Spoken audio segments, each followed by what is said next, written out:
I have been silent for too long. Today, I tell you the truth. You don't know me well, but at the end of this video, you will. This isn't just a story. This changes everything. I apologize for my neighbor's dogs. They are so noisy, they are so loud. I cannot even get like 10 minutes of silence from morning to evening. But I'm determined not to give up. So I'm going to just speak through as I try to record this video. This is a remake of the video that I made, my first YouTube channel. It was titled "My Story Begins Now." So I made that video, but initially I was a little bit like tense, worried. I was even shy of making YouTube videos as grown as I am. I was feeling a bit anxious. So I recorded like a little bit of it, like 1 minute of it, and I didn't go into too much detail. So I decided to really, now that I've opened up, I've made some few couple of YouTube videos. It's time for me to truly open up about my full picture and about everything that you guys need to know. So, all the time I've been dealing with things like having having yellow eyes, not being a very good looking individual. Like I've been diagnosed with Gilbert's syndrome. Okay, I've been diagnosed with benign fasciculation syndrome. So many things that is wrong with my body and myself, my appearance, being dark skinned, my feet, and being awkward and shy. It has forced me to be very closed. I cannot really open up to the whole world. I'm always forced to stay inside, and it's painful. It's really painful. I'm going to talk about everything into detail in the video, so just stay along and just keep tight. I'll speak about everything. My name is Pokoo-sonny. That's my full name.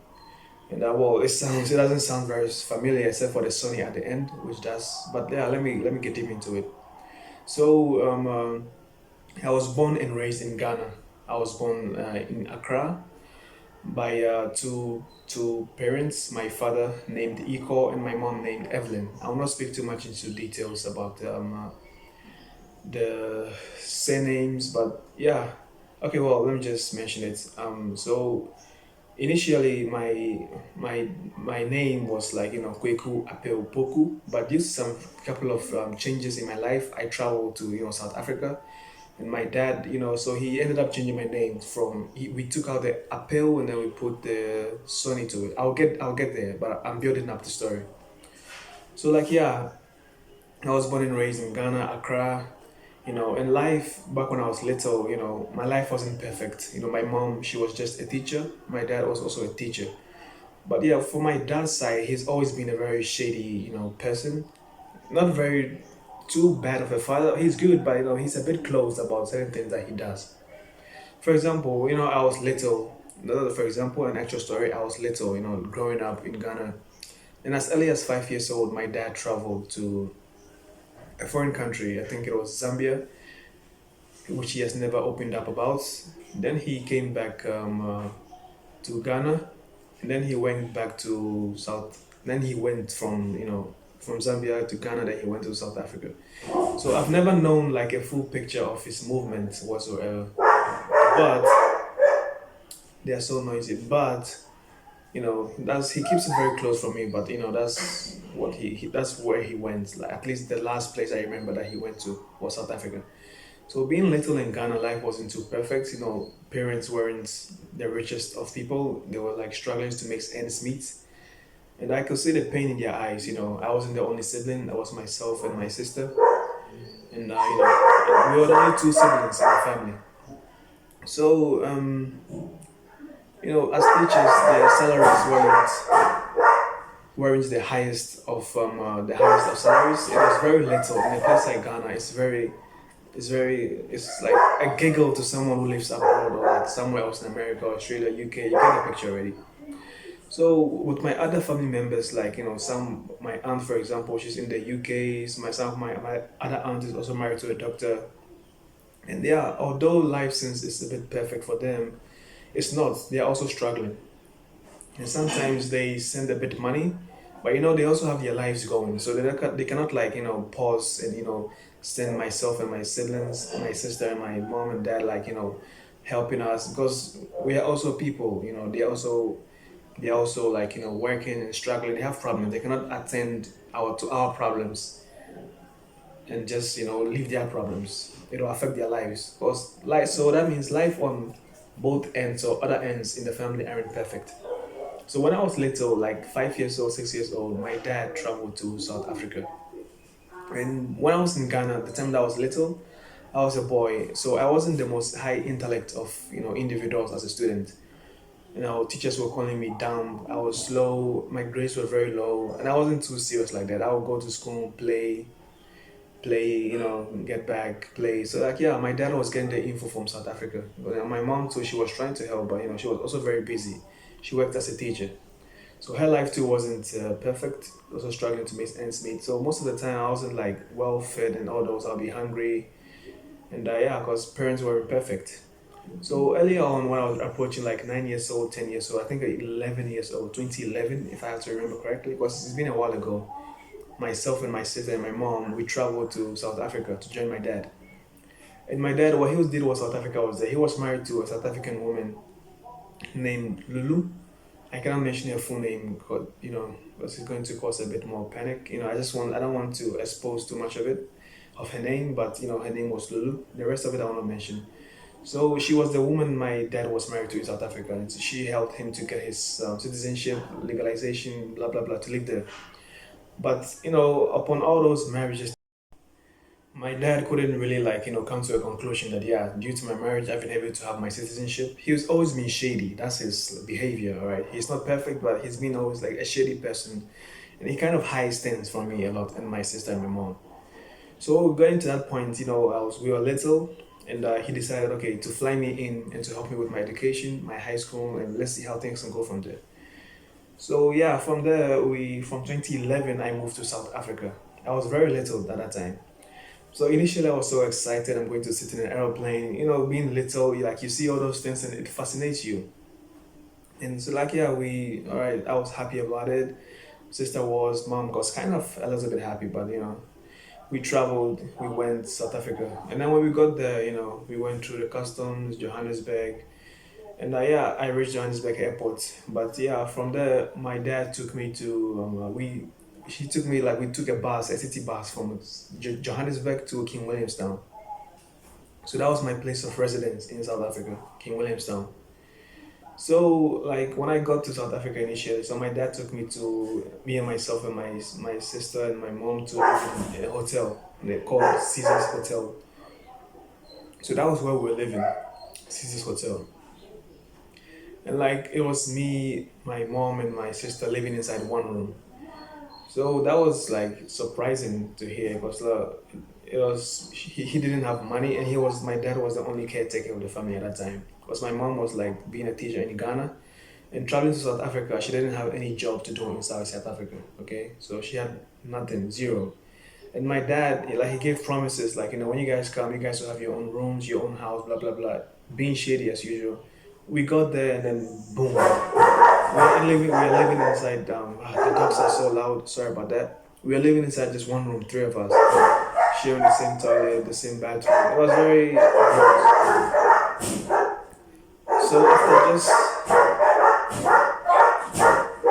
So after just like 2 days of after just 2 days of living inside South Africa, I was so pissed at living inside South Africa. Okay. I wanted to like even leave the country in South Africa. I was so pissed because I had high expectations, but when I got there, I couldn't do anything. I was trapped. That's what my dad did. And again, I apologize for these dogs. They're like that from morning to evening. I cannot do anything. So if I don't record the video now, I'll never get the chance to record. So that's my own opportunity. So we were there, and my dad he really began to show his true colors. He wasn't like the most kindest of person, rude, being abusive towards my mom, physically and verbally. It wasn't a nice moment at all.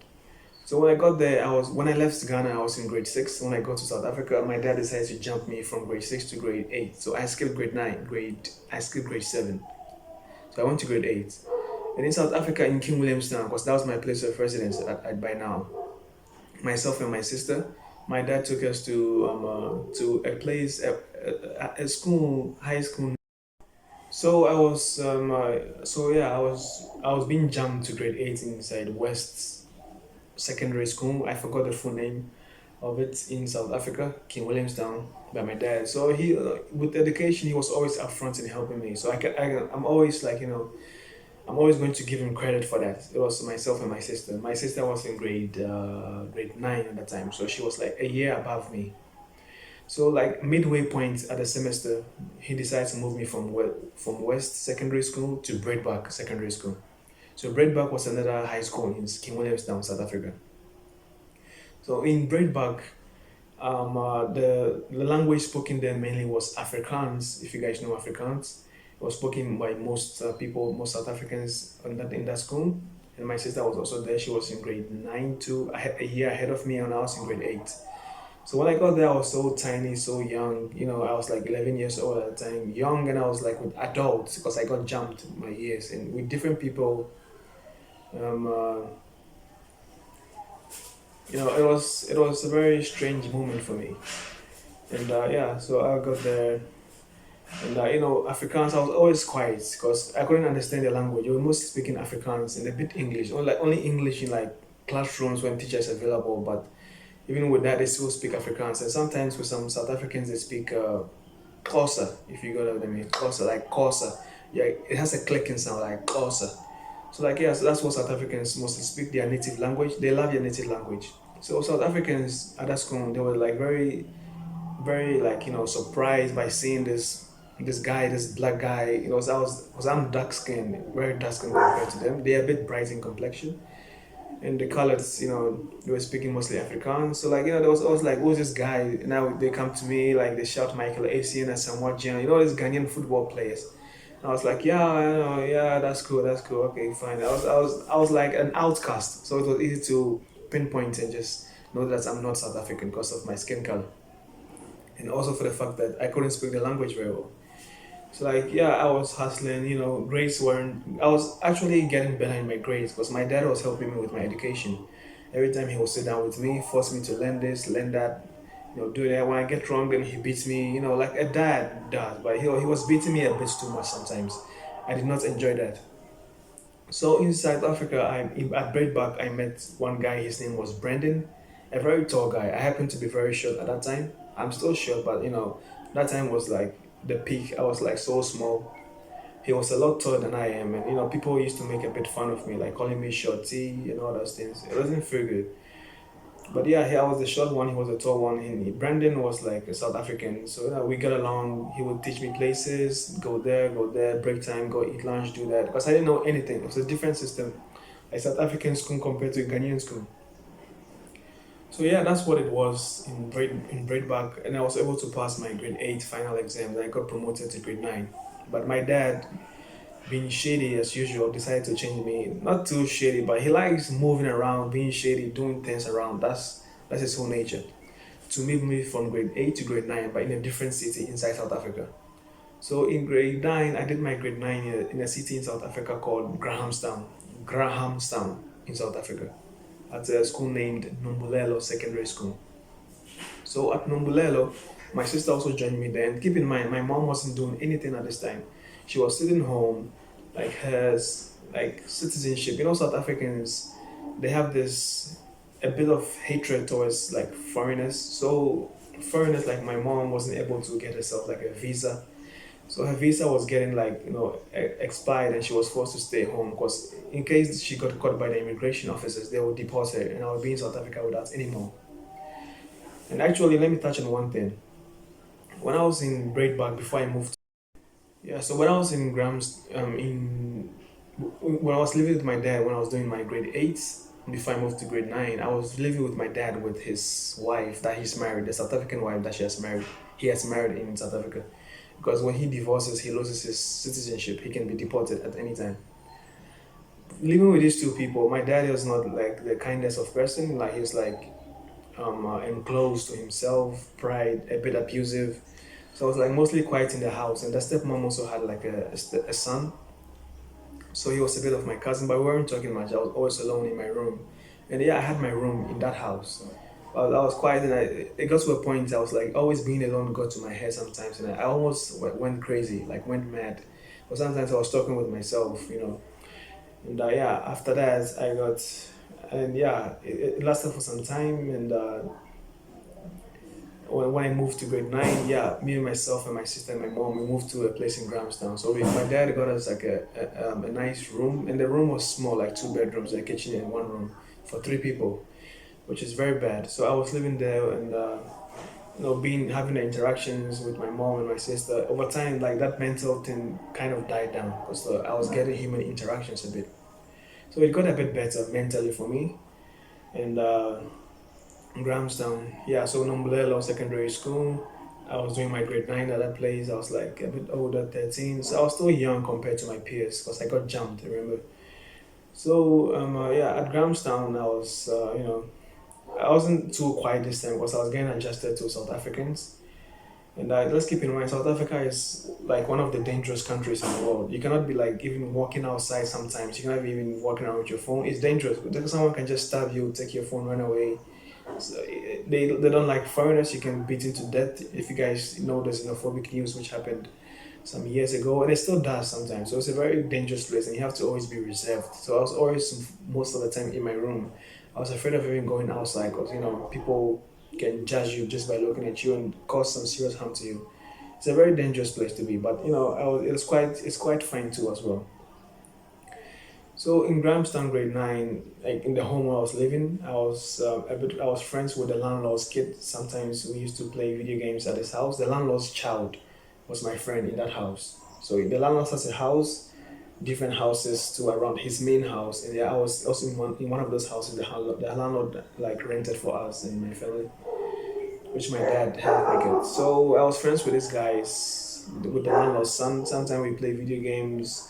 Like yeah, there I wasn't too bored. I was making friends with other friends at the place.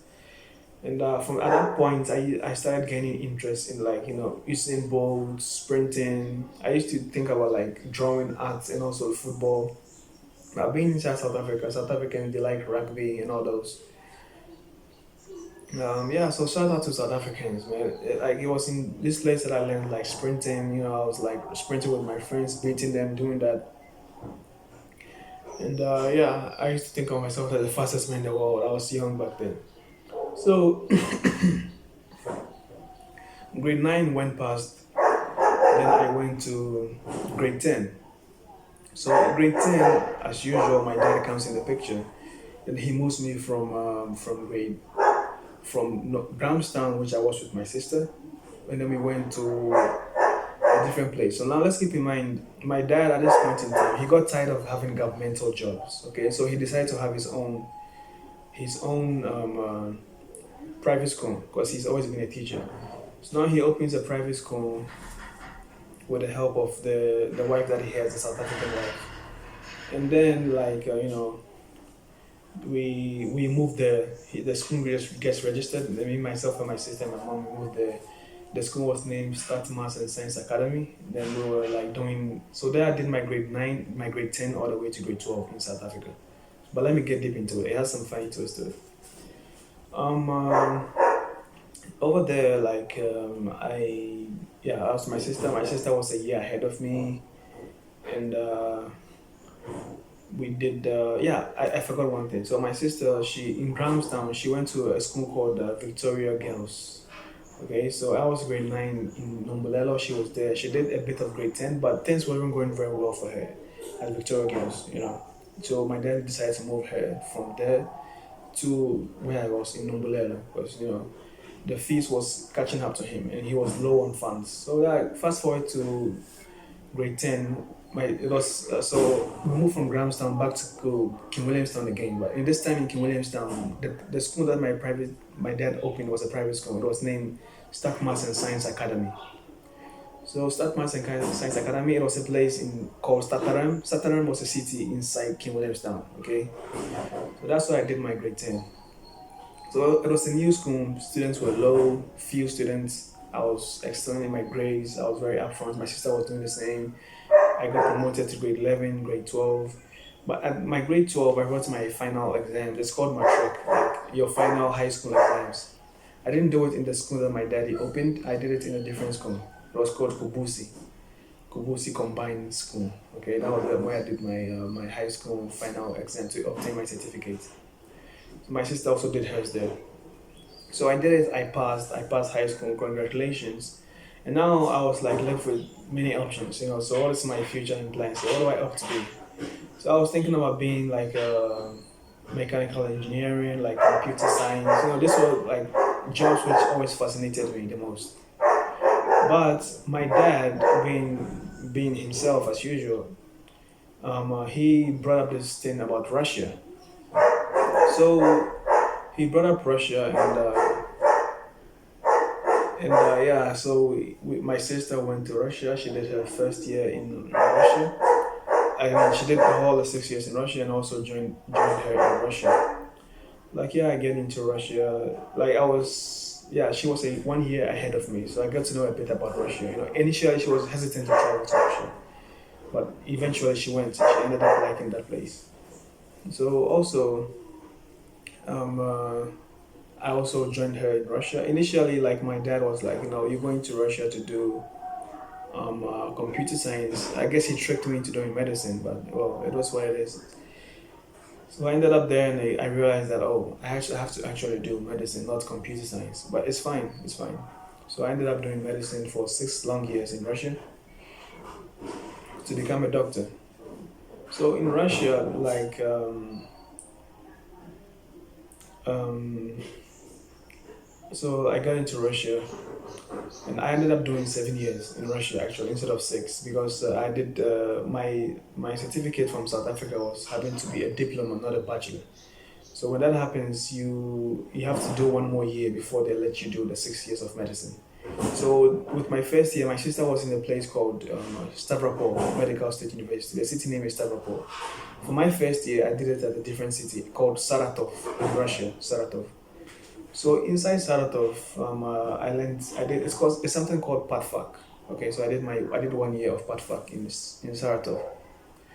So like yeah, I got into Russia. Like my first day reaching Moscow, everything was just completely different. So I got there, and then luckily I already have my I already had my what do you call it certificates. Oh, excuse me, my plane tickets booked from South Africa to Moscow to Saratov. So it was like airport. I didn't have to go through anything because I didn't know anyone at that time. So let's keep in mind, my mom at this point, she moved, like when we completed high school, she moved from South Africa back to Ghana, because that's where she came from. And life wasn't going smooth for her in South Africa. She wasn't like a legal citizen, and it was dangerous for her to be in South Africa. So in fast forward to Russia, I'm in Russia now, I'm doing my first year. So Russians, being different, being black as I am, I was a little bit, they feel like I don't want to mention anything like too off script, but they weren't like the kindest of people. They were they were rude. They were sometimes a bit kind, but yeah, due to myself being very different from them, of course. So they could. I wasn't really open up to anyone in Russia. Everyone, all of my classmates were all foreign people. They were all like Arabics, some from Tanzania, some few South Africans from different groups. Because bear in mind, I wasn't the only one inside Saratov. It was myself and other people as well. So we all did our part fuck, and yeah, that was the time in Saratov I tried to get into the gym, but I was so intimidated by Russians. I just decided to stay home and train home. It was my first year in a foreign country from South Africa. So I did my podfuck, and I had this teacher. We did like Russian language, mathematics, chemistry. Um, uh, I think that was it. I forgot the rest, but I think that's just about it. And yeah, I had this Russian teacher named Irina. Irina was nice, sometimes confusing because she would be rude at times in the classroom, screaming on her lungs and being nice to me sometimes, coming to me, touching my hair. She's not used to me, but it's fine. So 1 year goes by, I'm now in Saratov. I moved to Stavropol Medical State University. I moved to Stavropol. Bear in mind, Saratov is different from Stavropol, alright? The two cities are different. Now I'm living in Stavropol, and yeah, I meet my sister. She's 1 year ahead of, I think it was been 2 years, but 1 year ahead of me. And yeah, so I'm doing my final, I'm finally doing 6 years of medicine in Russia. So it wasn't, that was like the language I've gotten a bit better because I did my 1 year of language in Russia. Like you must say in Russian, how are you? Like what is your name? Как тебе зовут? That's how you say what is your name in Russian. And my name converted to Russian will be Kavaku Pokoo-sonny. Меня зовут Kavaku Pokoo-sonny. Я понимаю по-русски. That's how Russian language is. So yeah, I did my 1 year, 2 years, throughout. But let me break it down to a little bit. So in my first year, I met a few Ghanaians because we weren't many at that time in Liverpool. Even to this day, we aren't. Also, only a few Africans and some few foreigners there. But we Africans were a bit few in that city that I was living at in Russia. So I met this one guy. His name was Basel Bashafsha. He was from Palestine, and to this day we are still friends. We speak sometimes. Basel. So Basel was my friend, and I met him when I was in my first year, and he was doing his part in Stavropol. So that's a different city. So we spoke a lot. I happen to be Ghanaian, African. He's from Palestine. He's Arabic. We got along so well. It was so surprising. Even to this day, I'm in Ghana now, but he's in Russia. He's doing his final year. I think he's graduated. But let me speak into it. It's funny how time flies so quickly. So like I was friends with Basel. Sometimes we will speak about things. We will speak about arm wrestling, and we used to arm wrestle a lot in Russia. Arm wrestle. We played chess. These are things we do to get ourselves hyped up and just get the stress over with. Being in a foreign country, was my only caretaker was still my father at this point. My mom got back in Ghana. She was working, but her salary was so little that it was close to nothing almost. So it was mostly my dad. He was making money from the private school. He'll be sending, paying my school fees, doing all of those things. So yeah, it was me and Basil for a long time, and I had like other African friends too. But my close friend was Basil. Chess, arm wrestling, talk, get bored, we walk around, and I didn't have like any Russian girlfriend. So like regardless of the fact that I stayed there for a very long period of time, like Russians were a little bit confusing for me. But others, they were able to get along with them, and they had some friends and some girlfriends too. Other foreign students did have some girlfriends, others, but not myself. I wasn't able to. So like 1 year passed, second year passes. I started getting to the gym, trying to get into a good body shape. Third year comes, and I think it was around the second year or the third year where COVID hits. And when that moment came, everything went downwards from there. It was so bad because when it happened, my dad's private school, everything began to go down south for me from there. And my mom, like she was working also in the school in Ghana, but the salary was close to nothing. And yeah, so my dad, he kind of like wasn't able to send money like he used to. He was sending, but some months I wasn't getting any money. So at that time, things got very, very bad for me at that point. Like my grades were falling. I wasn't happy, depressed, bed bugs, cockroaches, Russian life, broke. It was terrible, and it went on like that for a very long time. And how I was managing was that in Russia they are very lenient with school fees. At least with the place that I was living at, they weren't too strict with school fees. So I was able to talk with the school authorities to give me some more time to pay my school fees. So my dad really struggled, and my mom struggled too. But they were like borrowing money from other family members, siblings, and all together to pay my school fees at the end of the year. So everything went on like that. And my dad, his job didn't get any better. It got worse, worse, worse, worse in South Africa. So things didn't get better at all. It went down south from there when COVID hit. Third year comes, so I was forced to get myself like a little job. I was working like a side hustle, trying to feed myself, studies, being Russian student. It went on like that till I completed my 6 years in Russia. Yeah, I think yeah. And like yeah, let me bring something up. So when I was in Russia, when I got to my second year almost, yeah. So I've always had like yellow eyes, especially starting from when I was in South Africa. But I didn't really notice it myself. To one of my friends started pointing it out. They started like, "Why is your eyes always yellow?" So I was like, And it's very hard to witness it, but yeah. So that was in South Africa, and I wasn't taking it serious back then. When I got to Russia, like my friends also pointed it out. So I went to a doctor, complained, we did a full blood count, and yeah, everything went. And the doctor looked at it, and then my diagnosis was they said I have acute cholecystitis, and I was diagnosed with Gilbert syndrome at that time, Gilbert syndrome. So it was very surprising that I have Gilbert's disease, but it's harmless anyway. I could still live with Gilbert syndrome, and I've been living with it for a long time. Nothing has significant has happened to me. So that's why my eyes happens to be very very yellow. I didn't understand at first. So doctors gave me some medications and prescriptions, and yeah, here I am today. And my eyes are still yellow. Like when I show you my unconjugated bilirubin, like my liver function test, you can see that it's very very high. But everything happens to be very normal. So I only figured out that I had this condition in Russia. I had this condition like all along, but I figured it out in Russia. I didn't know I wasn't like curious enough to figure it out myself. Neither did my parents. They didn't really look at it like a serious concern. Like yeah, time goes by and 6 years completed. I graduate, and let's keep in mind all this what I was doing like the medicine in 6 years. Medicine isn't something that I enjoy doing. I don't really like medicine. I graduated from it. I worked very hard to accomplish it, but deep down, I wish I was like, doing what I'm doing right now. That is making videos, content, something to do with computer, just figuring, like, fidgeting with things around, like machinery type of work. But a part of it is what I'm doing right now, YouTube. So this was one of my major concerns because I don't enjoy what I'm doing.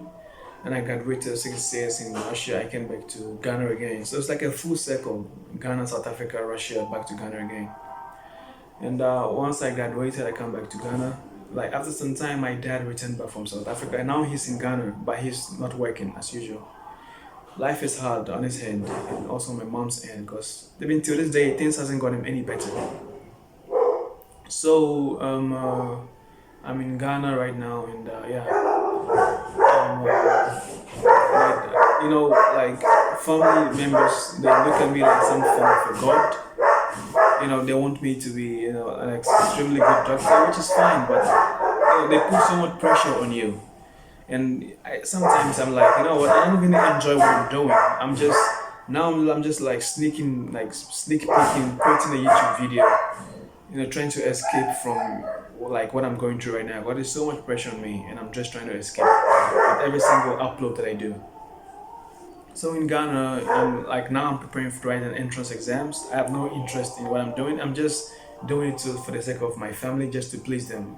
I passed. It's just living life to please others, and I hate it. To be honest, I very much hate this. So I created this channel to embark on my journey. Just to finally, to track every single progress in time of my life, and to see how my life will change. That's if it does, hopefully.